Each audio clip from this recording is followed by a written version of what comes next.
Education for all.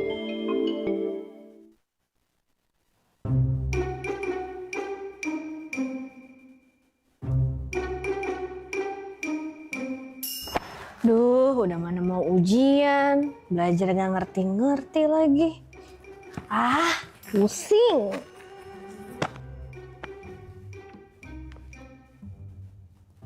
Wah, apa nih? Tutorial radio. Cek kali aja ada materi yang aku ngerti ada di sini juga nih. www.utradio.ut.ac.id. Buat kamu yang masih suka bingung sama materi karena belajar mandiri, tenang. Sekarang ada tutorial radio yang bisa bantu kamu belajar. Di website UT Radio, kamu bisa dengerin materi saat live streaming. Untuk jadwal live streamingnya, kalau kamu mahasiswa FKIP, pantengin ya setiap hari Senin. Selasa ada FEB. Rabu diisi sama FISIP. Kamis giliran FST. Dan Jumat khusus sekolah pasca sarjana. Nah, buat kamu nih yang ketinggalan live streamingnya, kamu bisa loh klik tombol Watch Now di jadwal website biar bisa nonton dan dengerin berulang kali di YouTube Universitas Terbuka TV. Kamu juga bisa tanya-tanya secara langsung saat live. Tinggal komen aja di YouTube. Gimana? Lengkap kan? Nah, ini dia nih materi yang aku cari. Akhirnya bisa belajar dan jelasin langsung deh sama dosennya. Jadi, nggak pusing lagi deh soal belajar mandiri karena ada tutorial radio yang setia menemani kamu untuk belajar setiap hari.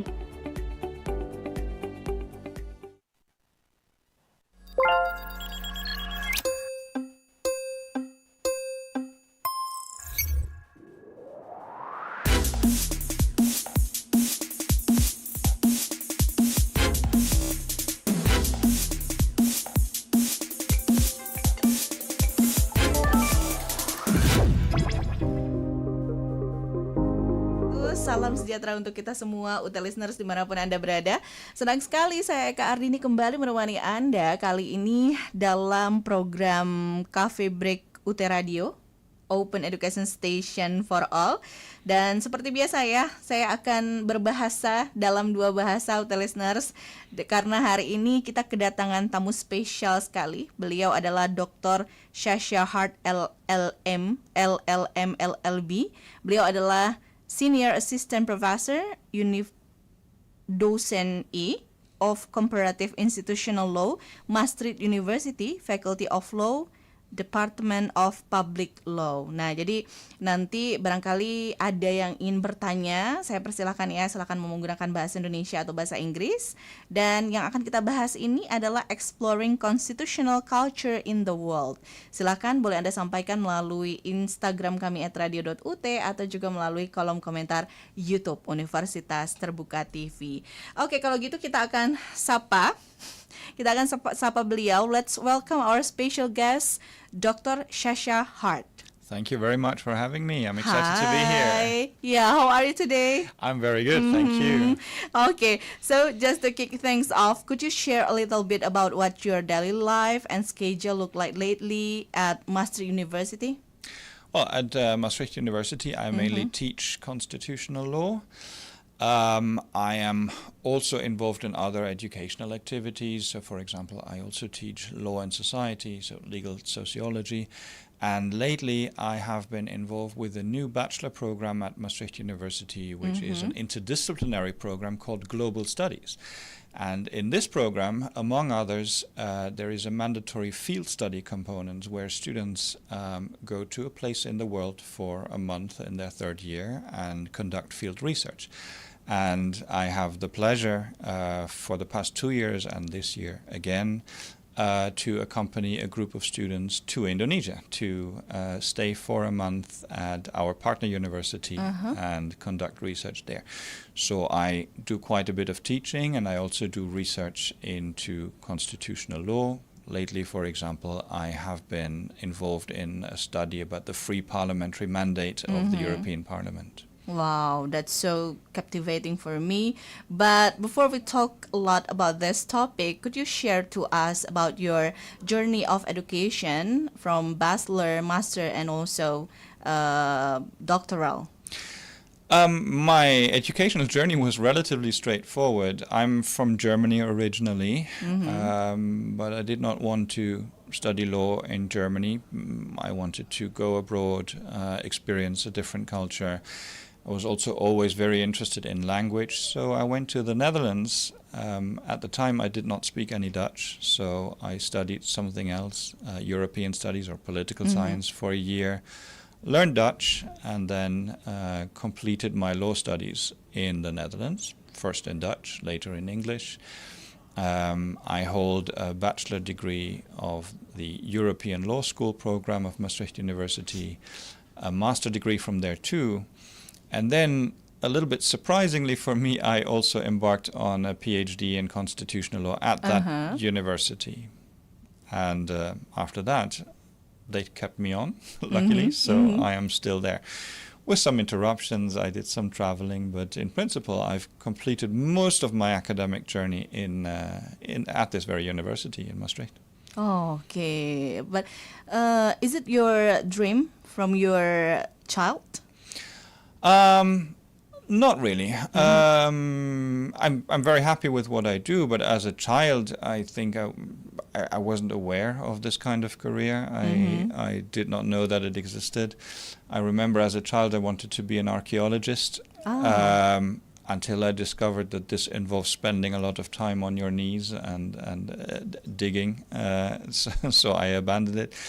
And when I finished school, originally I wanted to do something like East Asian studies and languages, but I think I didn't really have the courage at the time, so I studied law, which involves a lot of language as well, and I think it aligns with my talents, and at the time offered some prospect of a career. Probably I would have had one if I had done East Asian studies as well, but I'm happy with where I am. Oh, okay. You are happy to be a lecturer also and researcher also. I certainly am. Yes, I love teaching. I like the research component very much too. So this is a good mix. Of course, there's always not enough time in the day to do both and to do both equally well. It takes a lot of time, but that's how it is. It's a very nice job. Okay. Could you move up the microphone? Yes. Okay. Thank you. Sure. Yeah. Sascha, looking at your track record, you actually visit Indonesia pretty often. And you were even an adjunct professor in Surabaya. I was. Yeah. When you are back in the Netherlands, what do you miss the most about Indonesia? Is it the weather, the hustle, bustle, or maybe the food? I think it's a mix of all of it. Most of all, I think I miss the people. It is just always when I'm here a very, very friendly and hospitable and open atmosphere. I like to explore. I like to learn new things. I like to learn bahasa. I love Indonesian food. Actually, I partly grew up with Indonesian food as a child, so I'm always happy to be back with it. So European food is never something I crave when I'm here. Okay, but do you have super favorite person in Indonesia? A super favorite person? Yes. To be as your friend, maybe? I sure. I have good friends in Indonesia, and I have many very nice colleagues. That, of course, the distance is quite significant. So I cannot come here nearly as often as I would like to. If I could, I would spend much more time here. But it is how it is, and I make use of every opportunity that I can. Okay, yeah. And then you also frequently guest lecture at various campuses here in Indonesia. Indeed. From your perspective as an international educator, how is the enthusiasm or the vibe of Indonesian law student during class discussion and then compared to your students in Netherlands? Is there any difference? It's funny that you asked this because what I started with coming to Indonesia was a large project, the LEAP project from 2019 to 22, in which we tried to introduce problem-based learning, which is the learning and teaching system that we have in Maastricht University to Indonesian universities, and especially to universities in the east of Indonesia. And at the time, I remember whenever we started doing a PBL class to show the lecturers how this is, or to do a PBL training with the lecturers, the first comment we always get, but please don't expect too much. Our students don't talk so much. Okay. Our students are not used to discussing. Our students will be silent. They just like to listen. And then you start the class, and about 10 minutes in, when you set the atmosphere right, you know, I don't usually lecture from the podium. I usually walk around, or sometimes I sit on the table, you know, to get a different kind of vibe. The enthusiasm for discussion is really big, and also I experience Indonesian law students as very smart, very engaged, very intelligent, and also very concerned with everything that is going on in the country, politically, socially. So it is really no difference in terms of quality. If anything, there's really a very high sense of enthusiasm, and also gratitude at every opportunity at discussing, which I enjoy very much. Among the lecturers too, by the way, not just the students. Okay, among the lecturers, not only about the students, yeah? Yeah. Okay, talking about education, Sascha, you previously led the LEAP project to help modernize legal education in Indonesia.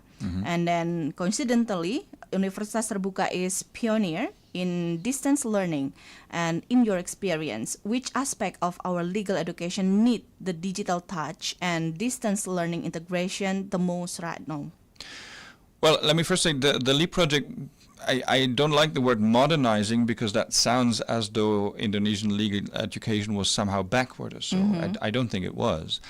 What it did not do very much, at least at the time when we started, this is changing now, is connect legal education to the real life, or to the real legal career that graduates have after their education. For example, there was relatively little, at least back then, this is fast changing, in terms of using real life cases in education, solving lifelike problems. So students learned about the law in a very sterile way. So intellectually very sound, but after graduation, whatever you do, if you become a practicing lawyer, if you work for the government, you always have to solve real life legal problems.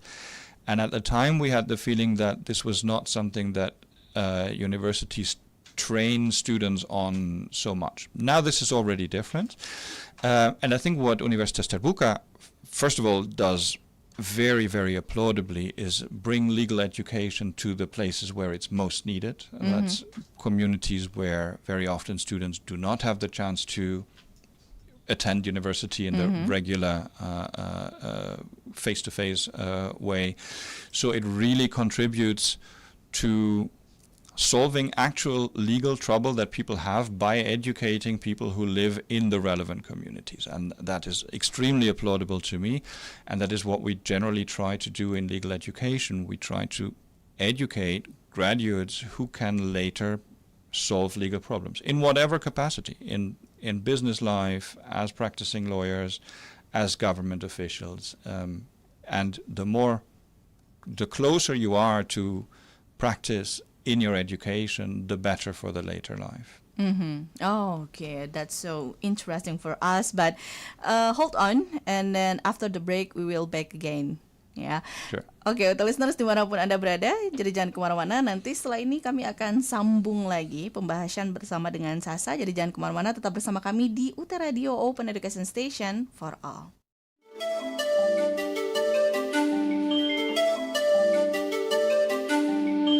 Anda sedang mendengarkan UT Radio, Open Education Station for All.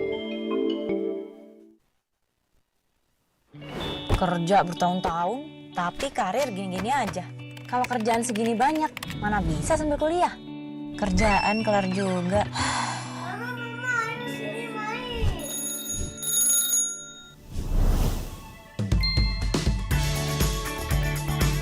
Kuliah di tengah tumpukan kerjaan, main sama anak, orang tua butuh perhatian, semua itu bukan alasan. Bersama Universitas Terbuka, kuliah fleksibel, penuh kemudahan.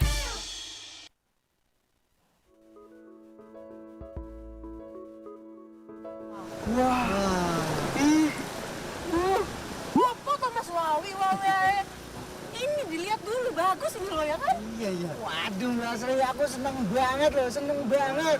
Akhirnya aku kesampaian Mbak Sri. Aku kuliah sambil nelayan. Wah, aku pengen cepet-cepet ke Universitas Terbuka. Sampean iki dibilangin dari dulu nggak pernah mau mesti ngeyel. Iya Mbak, dia itu maunya cari ikan aja, cari duit. Makanya, nih Mas Santo, saya kasih tahu. Universitas Terbuka itu ada di mana-mana. Wah, Universitas Terbuka ada di mana-mana. Ada di sekitar kita. Ada di sekitar kita. Wah, Iya wes kalau gitu. Mas Toh, mau kemana Toh? mau ke UT. Aku ditinggal ya. Tunggu. Hati-hati Mas Toh.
Pesona pegunungan di Kabupaten Mamasa, Sulawesi Barat menyimpan keindahan tersendiri.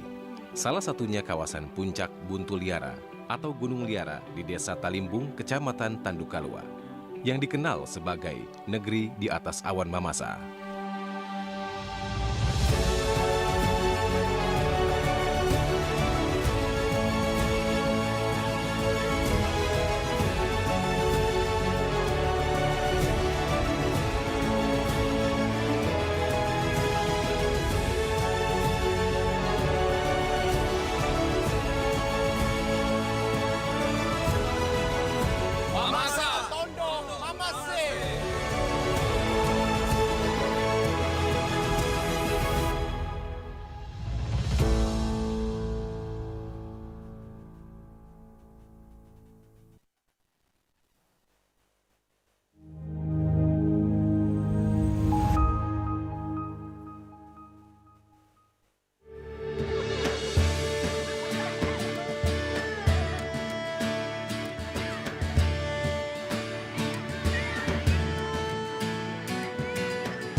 Dapatkah langkah kecil di antara sunyi menuntun pada cita yang tak terbayangkan?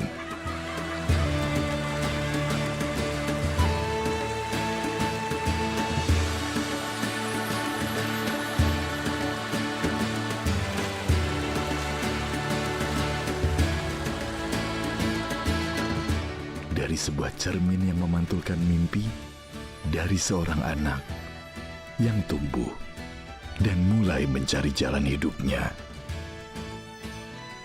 Dunia yang dulu terasa jauh, kini ada di genggaman.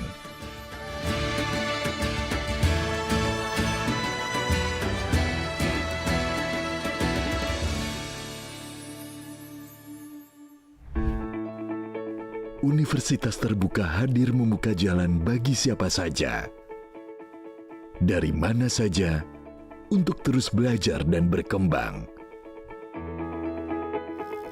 UT menawarkan fakultas dan jurusan yang beragam untuk menjangkau segala minat dan potensi.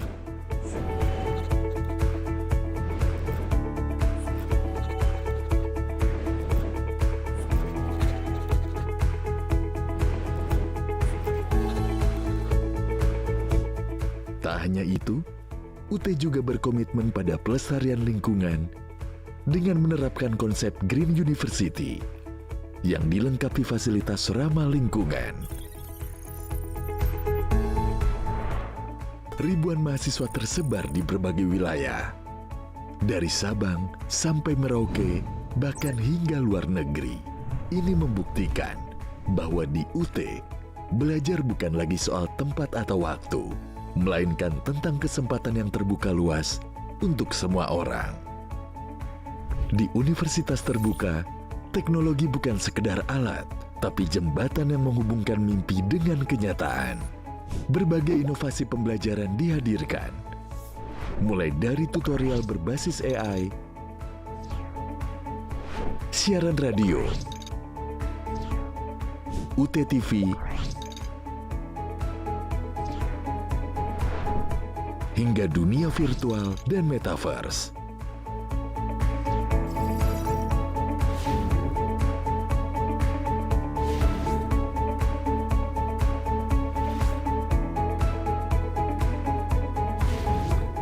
Bahkan terdapat sistem ujian yang fleksibel dan inklusif. UT memastikan akses pendidikan menjangkau seluruh pelosok, dari kota hingga desa. Dosen dan tutor UT hadir melalui layar, suara, dan ruang digital. Dengan teknologi, menjangkau yang jauh, menguatkan yang ragu, membimbing setiap mahasiswa menuju ilmu tanpa batas waktu, tanpa jarak yang menghalangi. Universitas Terbuka memiliki 775 dosen tetap yang tersebar di seluruh Indonesia, serta memiliki 35 profesor dengan target peningkatan 2,5% per tahun. UT juga didukung oleh ribuan tutor aktif yang memfasilitasi pembelajaran. Setiap langkah kecil yang konsisten, lambat laun menjelma menjadi pencapaian besar. Universitas Terbuka tak hanya tumbuh. Masih bersama kami dalam program Cafe Break UT Radio, Open Education Station for All. Kalau kelamaan nunggu berarti lagi ngobrol ya, UT listeners. Okay, Sascha, let's continue our engaging discussion. We are moving on to your latest work. Okay, you recently published a fascinating book, Comparative Constitutional Law Documents, as the editor. And then first of all, congratulations on this amazing work. And then maybe we can talk it about from your perspective as an academic, what was the main inspiration or the story behind putting this book together? Oh, well, first of all, I must say the Comparative Constitutional Law document, same as the other compilation that I'm editing, or co-editing rather, with a colleague, Nicole Cornett at Maastricht University, is not an academic book in the sense of a textbook. It is a collection of translated legal materials. Collection of translated legal... Yes, because I'm largely teaching in an international program, so we have students from all over the world. I think when I counted some years ago, we had 58 nationalities in the program. We teach in English, but of course the legal materials of the countries and the systems that we use for comparison don't always exist in English or in sufficient quality in English. So we took to translating and publishing them and organizing them in a new book. So this book is not a fantastic academic achievement because it isn't academic in nature. It is used for teaching. I'm involved in editing a new version of a constitutional law textbook at the moment, and I have been doing some research lately as well. But this is one of the things that attaches to the teaching bits, because like you, also for teaching, we produce our own materials wherever we need to, because sometimes there is just nothing on the market that fulfills the needs of a program, especially an international program like the European Law School. Okay, so you wrote your own because you need it. Yeah. Yes. There is no another reference book that you want. Well, there are compilations, but not so much of national legislation. And what we have been doing with this is constitutional law specific, but the Maastricht collection is a big collection of 4 volumes, 2,500 pages of legislation, where we really look into our academic programs. What do courses need for their studies? What materials do course coordinators want to use? And then we take them, and as long as they don't exist in sufficient quality in English or in the original English, we translate them. Okay. So, as a quick guide for our Master of Law students tuning in, which section or country's document in the book do you think is the most unique and a must-read for them? Well, in this particular book, we have the constitutions and adjacent legislation such as electoral codes, things that have to do with constitutional law in the widest sense, from Germany, France, the Netherlands, the United States, and the United Kingdom. The latter two, of course, are in the original English. Now, when it comes to translations, I think it is rather useful to look at our translation rather than existing ones, especially for the German parts, because Germany has a very peculiar legal language. German is already complicated as a language, I hear, from people who are not native. But the legal language is particularly complex. And then often when people make translations, the temptation is to try and turn complicated German into easy English. That's not what we do. We try to stay as close as possible to the original. Why?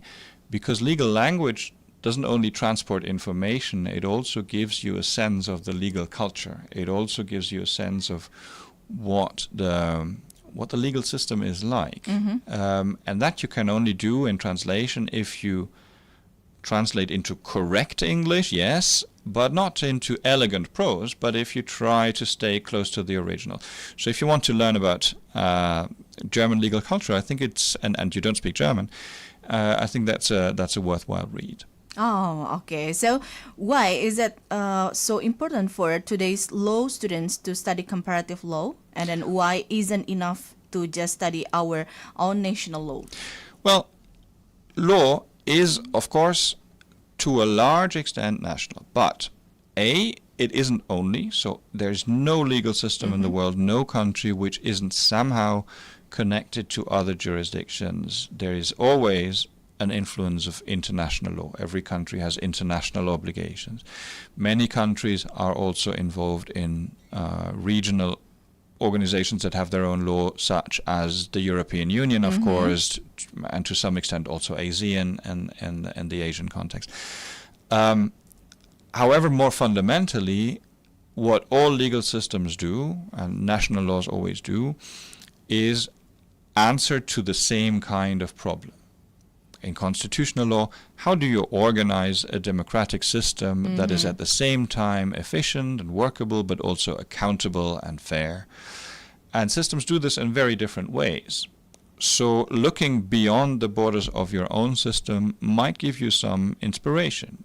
Being able to compare to how other people do the same thing opens your eyes to, well, not only to problems, but also to opportunities that exist in your own system. So I think it should be a mandatory and necessary component of legal education to engage in comparative law.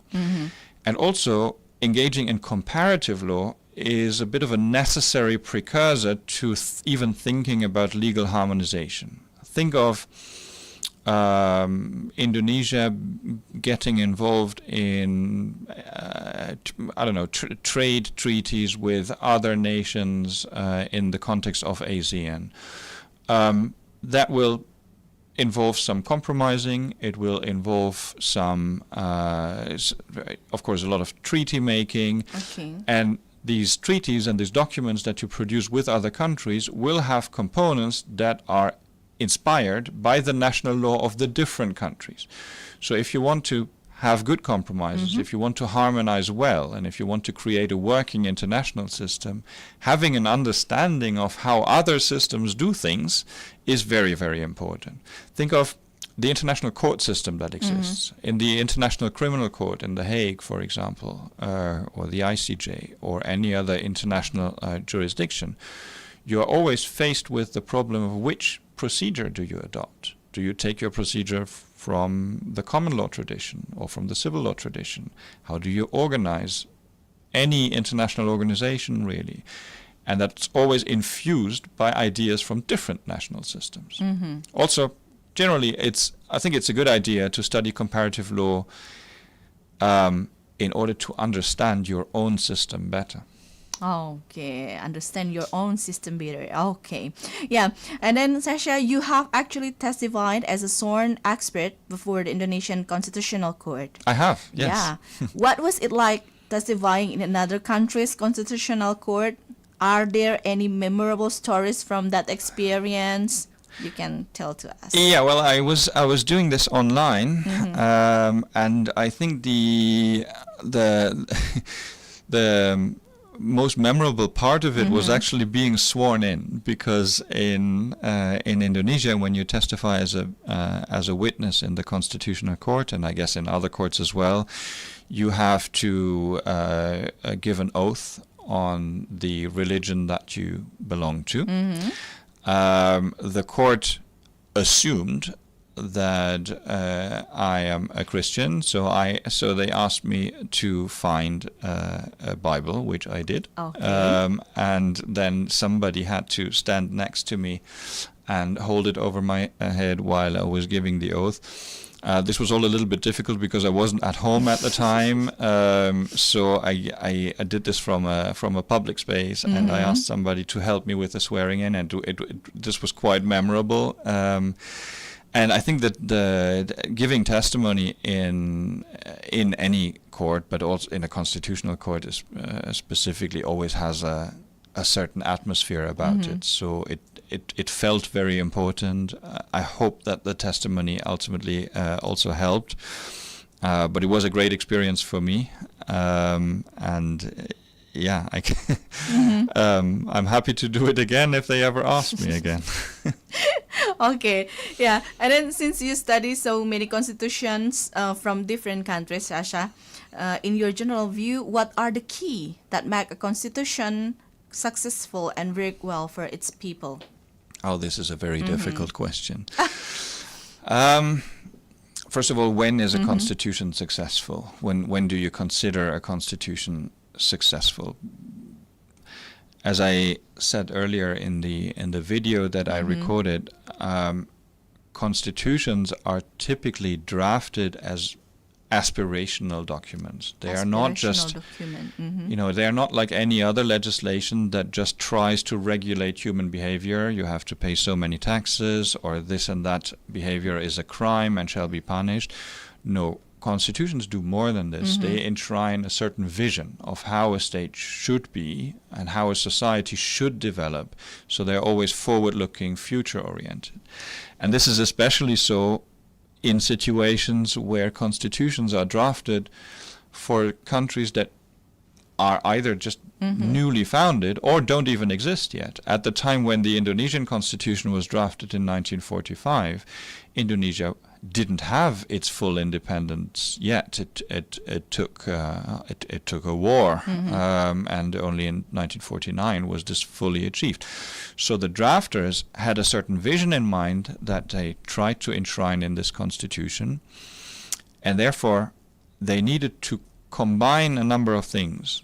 They needed to, on the one hand, set clear rules, because constitutions are law, and law must be clear enough to be justiciable, right? But at the same time, they had to phrase it in a way that prepared the country for what they hoped would be the development turns in the future, and this is a supremely difficult exercise to do. In that sense, and seen Indonesian history and the fact that it wasn't a country before the colonial period, and given the extreme diversity that it has, topographically, ethnically, religiously, linguistically, Indonesia must be considered a huge success. Also, my own country, Germany, has had its constitution from roughly the same time, from 1949, after it had lost the Second World War. And the whole German constitution that we have today can in principle be read as one big exercise in never again dictatorship, never again can we allow democracy to be usurped by somebody who takes it over with hostile intentions. And so when we read constitutions, I think it's always good to be mindful of the circumstances against which they have been built. So the German constitution, for example, has many elements which seem to make it very inefficient, very slow. The federalism, we have 16 different school systems. All the state has their own. We have 16 different police forces. The federation is not allowed to engage with higher education. All of these things seem cumbersome and make the system slow.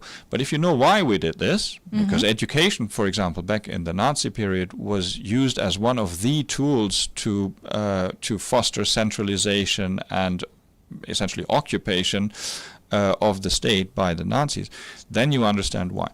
In that sense, the German constitution is also very successful because it has created from nothing, from literally the ashes of a very evil state, a functioning, workable, and successful democracy. So these are both very different, but yet examples of successful constitutions to me. But then again, the success of a country doesn't, probably even to a very, very large extent, depend on the quality of the constitution. There is so much more to it, of course. Oh, okay. So the world is changing so fast right now. And then with AI, of course, digitalization and climate change. So what do you think is the biggest challenge for public law or constitutional law globally in the future? All of the above, what you just mentioned. So if you want me to hierarchize crises that humanity is facing, I think climate change is at the very top of the list, because there's so much trailing behind it. Climate change will lead to scarcity of resources. It will lead to migration movements. It will lead to wars, and we can already see this happening. And it is a crisis that is supremely difficult to tackle because no jurisdiction can do that alone. Not even if you're China or the US. With the latter currently not being supremely helpful in the effort either.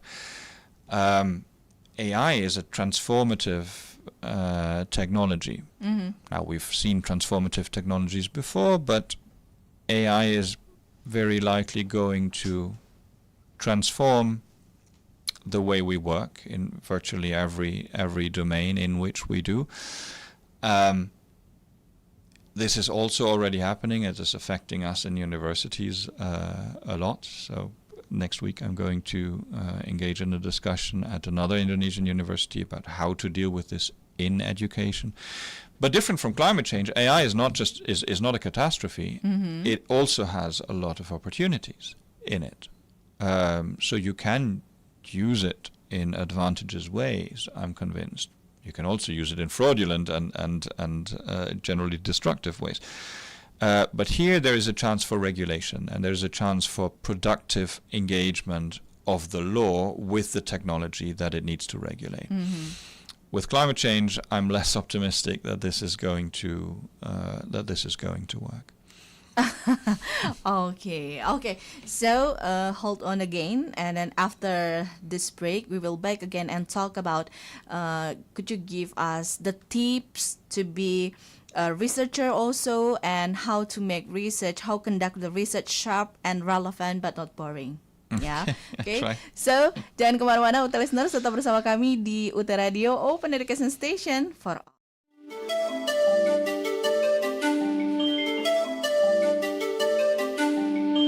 Anda sedang mendengarkan UT Radio, Open Education Station for All.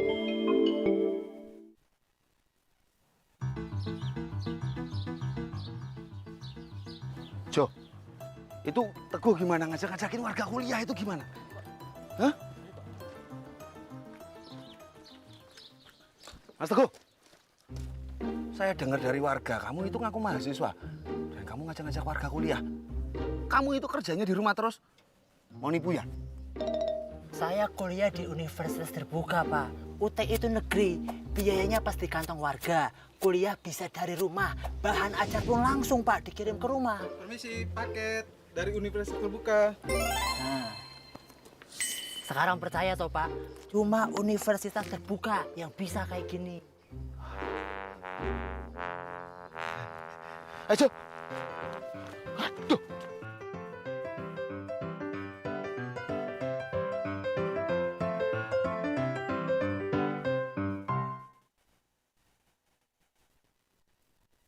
Sayur-sayur. Harga-harga sekarang pada mahal. Tiap hari masuknya kangkung terus. Lihat tuh, udah jadi PNS. Padahal kuliah aja enggak. Pasti sarjananya beli. Dia kan nggak pernah kelihatan pergi kuliah. Tiba-tiba udah ada gelar SIP. Permisi. Ibu-ibu ketinggalan berita nih. Dia kan kuliahnya di Universitas Terbuka. Kuliahnya bisa di mana aja, kapan aja, kampusnya negeri, biayanya kagak mahal. Kalau kata anak saya nih, fleksibel. Kok abang tahu UT? Ya tahu dong, anak saya yang nomor 1 PNS guru, lulusan UT. Nah yang nomor 2 sekarang udah semester 5. Wah hebat abang ini, jualan sayur anaknya kuliah semua. UT itu kan mahasiswanya beragam, dari mulai kalangan elit sampai ekonomi sulit kayak saya. Kuliah di mana aja dan kapan aja, cuma UT yang bisa begini. Teman-teman, terima kasih karena memang hanya di Universitas Terbuka yang memiliki akses untuk berpendidikan kapan saja, di mana saja. Universitas Terbuka! Universitas terpercaya untuk Indonesia! Dan dengan kemenangan Bapak Rektor secara resmi telah dibuka rangkaian Dies Natalis ke-41 Universitas Terbuka dan Dispor Seni Nasional UT tahun 2025. Kami mohon keterangan. Di sini tak ada batas ruang dan waktu. Kita belajar menembus cakrawala ilmu. Langkah kecil di layar digital menuju dunia yang makin global. Kami ditempa dari kerasnya kenyataan. Semangat belajar dengan keberanian. PTNBH jadi tonggak berdiri menuju dunia. Kami takkan lari. Kualitas jadi janji, integritas harga diri. Akses inovasi kamilah yang beri dunia tahu. Kami di sini Universitas Terbuka untuk semua, untuk dunia. Universitas Terbuka, belajar jarak jauh kualitas dunia. Dari visi jadi aksi, misi kami cahaya di bumi. UT untuk negeri dan dunia menanti. UT tak terbatas, UT buka akses, UT siap juara, UT milik semua. Sekadar kuliah di layar, kami pionir di era digital yang besar. Dari riset pengabdian teknologi cerdas, kami jawab tantangan dengan tuntas. Inovasi bukan sekedar kata, itu jalan yang kami bawa. Kiara jadi kompas nyata untuk bangsa dan dunia semesta. Universitas Terbuka, pintu ilmu bagi semua jiwa. Universitas Terbuka, jadi cahaya di tiap asa. Langkah kami makin pasti, melintasi zaman dan visi. Untuk bersuara di dunia nyata. Langkah pasti demi cita, digital kuat jejaring semesta. Ekosistem belajar tak lagi terbatas. Langit kita luas tak terbatas. Universitas Terbuka, langkah berani menembus dunia. Universitas Terbuka, karya anak bangsa, suara merdeka. Di setiap klik dan layar ada tekad yang membakar. UT tak pernah lelah, UT menuju puncak dunia. UT tak terbatas, UT buka akses, UT siap juara, UT milik semua. UT tak terbatas, hingga tuntas.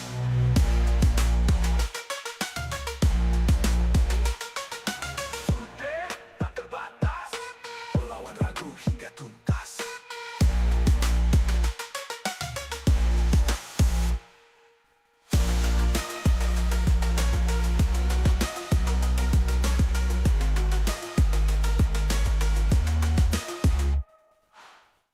Kami UT tak terbatas, melawan ragu hingga tuntas.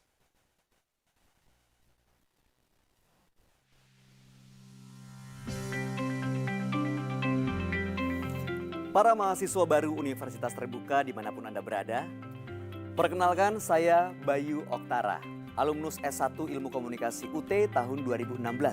Saya dan seluruh sivitas akademika Universitas Terbuka mengucapkan selamat bergabung di Universitas Terbuka.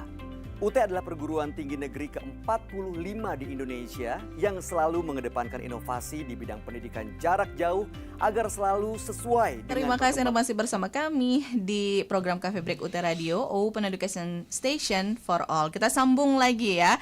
Dan Sascha, are you there? I am here. Yeah. So many of our listeners are UT Masters of Law students currently writing their thesis and some want to take up comparative law.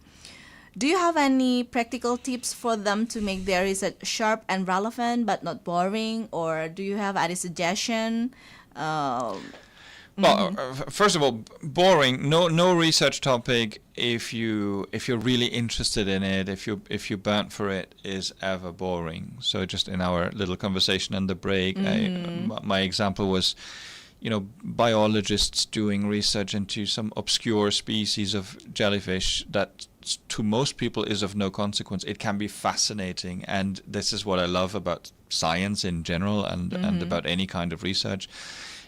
Once you really go into the deep with it, it becomes fascinating almost automatically. So the first advice would be have a topic that is close to you and that you find interesting. Not close to you as in that you're personally involved in, so you don't have to be, a victim of crime in order to write about criminal law. That's not what I mean, but you have to be interested in what you do. I think that's important. And then, how to write well is... I'm not sure if you can formulate general rules, but to the extent that you can write in such a way that you would want to read it. So something that I see relatively frequently in students, for example, is that they think that what they write sounds more professional if it is more complicated. I don't think that's correct. So anything that is that should be considered good writing is written with clarity. You don't need to use extra complicated language just to sound more professional. Of course, you also shouldn't sound profane or colloquial, but write with clarity. It also doesn't have to be extra long. It doesn't have to be extra ceremonial. It should be to the point, engaging with the topic, and something that my PhD supervisors always advised me and admonished me to do: don't be afraid to take a stance, especially if you start. So if you write a thesis, a master thesis, a doctoral thesis, don't just describe. Take a stance. You are entitled to have a viewpoint, an academically sound one, of course, and you need arguments to defend your stance. Yes, of course, we are academics after all, but don't be afraid to be sharp in it. Okay, so what is intricate moment or the hard time during conducting the research for you? If you let's say that a research takes a certain time span. I'm not sure how long your master students have for their research. What is it? Half a year, something like this? A half a year. Half a year. Now, okay, if you separate the half a year into 4 quarters, then probably the most difficult ones are the second and the third quarter. At the beginning of any research project, you're very enthusiastic. You you scan through the literature, you find new things, you learn new things, you get very interested in the topic. Then comes the moment where it is, on the one hand, all a little bit overwhelming, and on the other hand, also a little bit boring, because you keep working on the same kind of thing for a longer stretch of time, which as a student you normally don't, and later as a professional you also don't do so much anymore, unless you choose to. So this moment of tedium where things become long and the end is not yet in sight, but it has to come, progress has to be made. This is, for me at least, during my PhD, for example, this was a difficult time. When you then go to the end and the final stretches, yes, the stress becomes more, but you also have the end in sight and you know what you're working towards, and then it becomes easy again, at least for many. But I guess the advice is hang in there. Okay. And a lot of, I can give you a lot of advice that I don't follow myself or didn't follow myself when I was a master's student, because I wrote my master's thesis in a very short time, much shorter than I should have. How much? 2 months. Okay. I think. But that's only my own fault. I should have started much earlier, and I could have, but I'm guilty of procrastination sometimes. And, my advice could be don't do that, but I also know that for many people this is not possible. So the advice is just hang in there, do your best, but seriously have a topic that you're actually interested in. I think that is key to doing anything successfully, that you really like what you're doing. Okay. So, Sascha, how do you see the opportunity for collaboration between UT and Maastricht University? I think there's quite some opportunity there. First of all, because UT is very, very advanced and very professional in the way that it organizes distance learning. I think we can learn a lot. I just learned over lunch that, for example, you also do exams at a distance with proctoring software, which is something that my university so far has decided not to do because they find it too unsafe. So therefore, I would be very glad to hear more and learn how this can be done. Also, there are brilliant lecturers, brilliant students, brilliant researchers working in this place. So there is a lot of potential for cooperation. Certainly also because Maastricht, while it doesn't do distance learning so far, unless it's COVID, then we have to, has an innovative teaching approach. So we use problem-based learning in all our study programs, and we have also been quite successful, I think, in exporting this or collaborating on this with other universities. And I think also there, UT, which also has this modern, open and student-centered teaching approach, is a very good candidate for that. Okay. Plus, the new dean of our law faculty, who just started his position in March of this year, previously was the dean of our open university in the Netherlands, which is, of course, smaller in terms of scale, but performs a similar job and also does it very well, just like UT. So I think there is some potential for synergy there. Oh, okay, some potential, yeah. And then especially also for joint research or even postdoctoral programs for our academic who want to study in Maastricht. This would be nice. Of course, I cannot promise it because I could only promise something if I actually had the funding for it. But we are generally open to host researchers, to host PhDs. There are opportunities and there are other people working already in Maastricht and at other Dutch universities on an LPDP scholarship. There are also Indonesian researchers in postdoc positions. These opportunities exist. Of course, this is not something that you just create. You need to work on the opportunity for this, and of course, you need the necessary qualifications on both sides to make this work productively. But I don't see a reason why it should not happen. Also, because it's very mutually beneficial. And then I would encourage any future collaboration to also have a research component.